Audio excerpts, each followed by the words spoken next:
às 8h30 da noite de domingo, o jornal, eu vou repetir porque agora já acabou de chegar a informação, às 8h30 da noite de domingo, nós vamos anunciar dentro do Fantástico que Dilma Rousseff está reeleita oficialmente.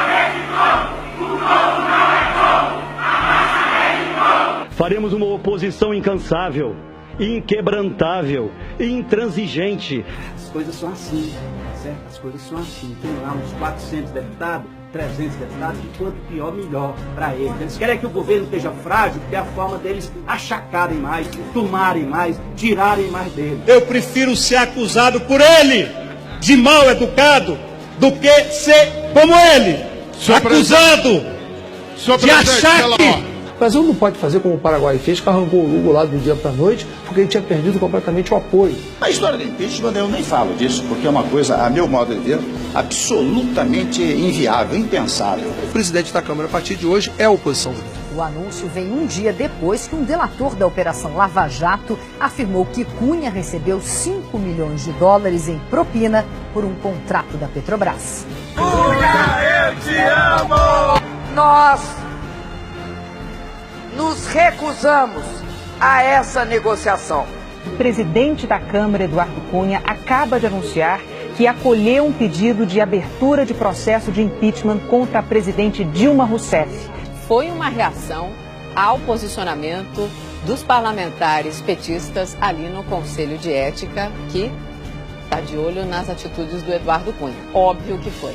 Sua Excelência, o presidente Eduardo Cunha, usou da sua competência para fazer uma vingança e uma retaliação à chefe do executivo. O PMDB se retira da base do governo da presidenta Dilma Rousseff.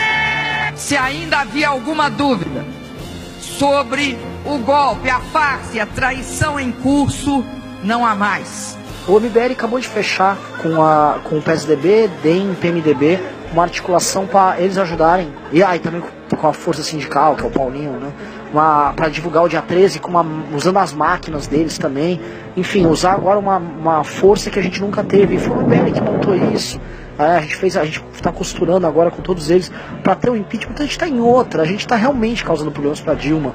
Os técnicos concluíram que as chamadas pedaladas fiscais não tiveram a participação da presidente afastada. Se não houve participação da presidente Dilma, não há por que incriminá-la nesse aspecto. Impeachment sem crime de responsabilidade é o quê? É golpe! Nós queremos servir a uma cobra! O Brasil não é a República da Cobra! Eu fui contratada pelo PSDB em maio, recebi R$45 mil para fazer um parecer. Eu preciso explicar porque isso tem a ver com a minha honra. Pela memória do coronel Carlos Alberto Brilhante Ustra, o pavô de Dilma Rousseff. Sim, sim, sim, sim, Até que Deus tenha misericórdia dessa nação. Voto sim. O ex-presidente da Câmara, Eduardo Cunha, está na carceragem da Polícia Federal em Curitiba. Ele foi preso hoje de manhã em Brasília. Eu acho que eu nunca vi tanta hipocrisia junta por metro quadrado. Aquilo ali era uma pura encenação para justificar a tomada do poder. As palavras da acusação foram muito injustas. Para quem conhece Dilma Rousseff, pedir a condenação para defender os seus netos é algo que me atingiu muito fortemente. 31 de agosto de 2016, assino a sentença. Esse impeachment, todos viram, encerra novamente um ciclo, aqueles aos quais eu me referi a cada 25, 30 anos. No Brasil, nós temos um tropeço na nossa democracia. Mergulhar o país no estado permanente de instabilidade política, impedindo a recuperação da economia, com o único objetivo de tomar à força o que não conquistaram nas urnas. E que seus inimigos são acusados de crimes mais graves. Levanta a suspeita de que Dilma Rousseff estaria sendo removida porque permitiu o avanço da Operação Lava Jato, diz o editorial do New York Times. E no Guardian, um jornal britânico que é muito lido aqui nos Estados Unidos, diz que quem deveria estar em julgamento deveria ser o sistema político brasileiro e não uma mulher. Tem uma coisa interessante nesse golpe, eles confessam o golpe.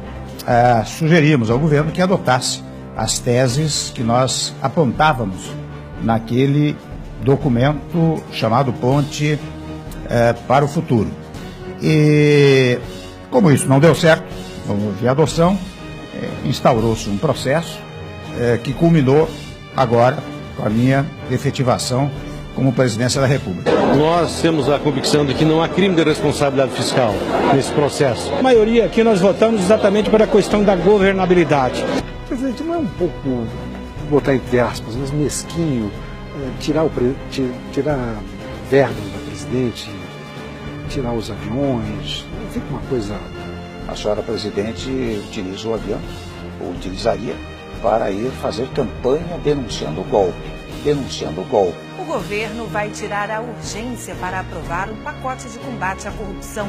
A decisão contraria o Ministério Público Federal. O que a gente está vendo é que há uma contradição. O discurso do governo de ajuste fiscal, mas no fim, na prática, o que a gente está vendo é aumento de gasto. Então o governo está criando despesas obrigatórias, ao mesmo tempo está falando em teto para limitar o gasto público. Uma coisa não conversa com a outra. Por que vocês fizeram o impeachment? Pela PEC do teto, que a senhora não quer votar. Pela PEC do teto? Porque sem isso não vai ter credibilidade. Então tá bem. Então eu queria que vocês disputassem uma eleição com a PEC do teto. O ministro do Planejamento, Romero Jucá, do PMDB, vai se licenciar do cargo. Na gravação, ainda de acordo com o jornal, Jucá acrescentou que um eventual governo Michel Temer deveria construir um pacto nacional, com o Supremo, com tudo. E Machado disse que aí parava tudo. E Jucá respondeu que delimitava onde está, a respeito das investigações. Jucá disse que havia mantido conversas com ministros do Supremo, os quais não nominou. Nessa travessia ali, já 6 ministros já caíram nela.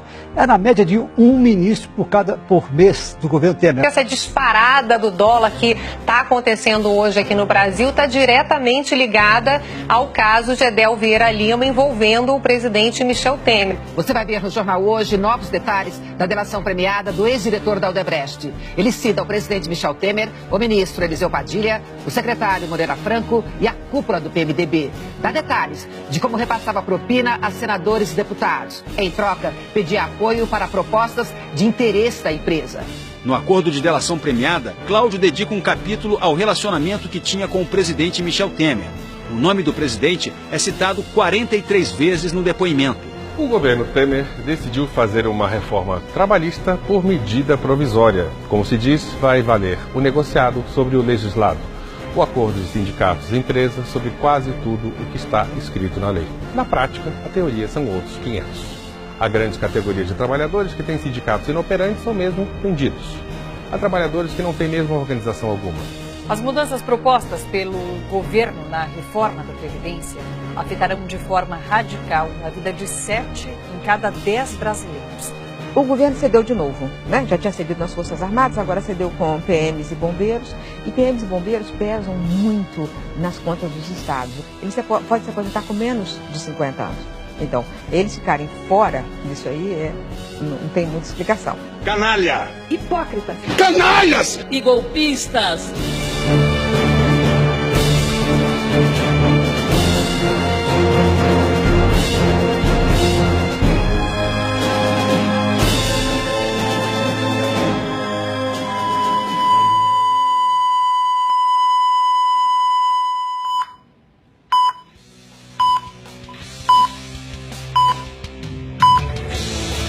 Eu espero que seja uma lição.